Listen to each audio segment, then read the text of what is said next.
So when I decided to take on the elective of storytelling, I first questioned myself on if I can even tell the story. And then I thought in further, well, what story do I know very well that I've told many times? And that made me think a little bit further of, well, why do we tell stories? And why have I told this story so many times? So this project has genuinely helped me find freedom within this story. And so, as it goes, on October 31st, I had my first sober holiday. Alcohol and I we were done with each other. And this evening, I decided I was brave enough and strong enough that I was going to give it a go and try to go out downtown with my friends. So we decided to go to Terror on Tejon in downtown Colorado Springs. A few of our friends met us down there. My sister and I, we drove separately as we had work the next day. We went downtown, and as you can imagine, things got rowdy pretty quickly. And before we knew it, it was time for some of us to make our way back home. So a friend of ours who was actually on the same journey of sobriety said, "Hey, I'll volunteer to take them home." I said, "Great, that would be so grateful. Go ahead and do that." He took off. I thought he would be gone a little while. Well, he was gone quite a while, so we contacted him and said, "Hey, dude, you're taking forever. What's going on?" And he's like, "Well, there's a major car accident. We're not sure what's going on. It's taking me forever. I'm going to hurry back, and we'll see you soon." So I said, "Okay, no problem. Just be safe. Get my sister home, and we'll see you when you get back." And so he got back downtown. We were all done with it. It was time for us to go. But I had my sister's vehicle as well as my vehicle with us downtown that I needed to figure out how to make all the way back home. So another friend volunteered to help me, and we got both of the vehicles over to the friend's house. When we got to the friend's house, I was just exhausted and ready to go. So someone decided to drive my sister's vehicle and I drove my sister's vehicle and someone followed me. And as we drove up, we had totally forgot about the accident. We had forgot, oh my gosh, we shouldn't have went this way.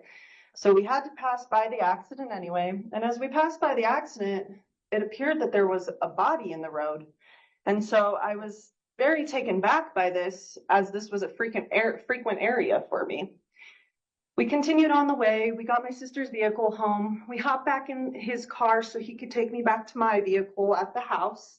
And so as we got back into the car, I said, "Hey, would you mind driving past the accident again? I really would like to check it out." He said, "No problem." So we drove past the accident again. And I peered and I said, "Yeah, that's surely someone's body laying out there." I was very emotional over it and was just very drawn to it, and I couldn't explain it or understand it.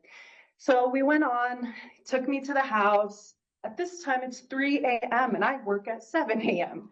I am tired, I am exhausted, and it's time for me to go. So I get in my car and I decide it's time for me to go home. This time, I voluntarily drive past the accident. But as I told you, it was 3 a.m. So there was no traffic, there was no cars, no one was out on the road. So I got as close as I possibly could to this body to connect, to just see, to just understand, is this really what I see? And so I got as close as I could to it. I went as slow as I could. I peered, I looked. And as I took in information, I was like, this is somebody I know. He's a familiar homeless man who usually lives over here. And so I convinced myself it's the homeless man. I went back on my way, made myself home. Went to bed, and before we knew it, it was 7 a.m. I had to get up, and when my alarm went off, I checked my phone, and I happened to have multiple missed calls, a multitude of missed calls, and I'm like, well, what's going on, But I'm irritated, I'm aggravated, I'm still grumpy and tired, and I just had a long night. I'm just ready to get ready for work, and here comes another call.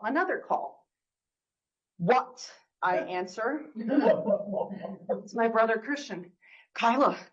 And I'm like, what's up, Christian? What is up? He said, Kyla, I'm so sorry. And I said, Christian, what's wrong? Christian, what is wrong? And he said, well, last night, I'm so sorry, Kyla. I don't know how to tell you this. And I said, Christian, what? Was it him? Was it him? And he said, I'm so sorry, Kyla. And so I got off of the phone. I ran upstairs to my mom. I looked at her and I said, he's gone. In fact, the body that I was passing in the evening was my father. So the calls that I was receiving that morning were from my siblings to let me know that that was my dad. And so I went upstairs to my mom and I told her, it's him. I fell to the ground and I just sobbed. I just took in all of this information that I had experienced the night before. And she called me into work. And that was the first moment of how I was able to get through this. I was going to take this time for myself. And so we moved forward. I had to step up as the leader of my family and put together a message of how we were going to find out what happened to our father, because we don't know what happened to our father. And from there, we were able to learn a lot, that my dad was hit in the middle of the road. He was left there, and he was involved in a vehicular manslaughter.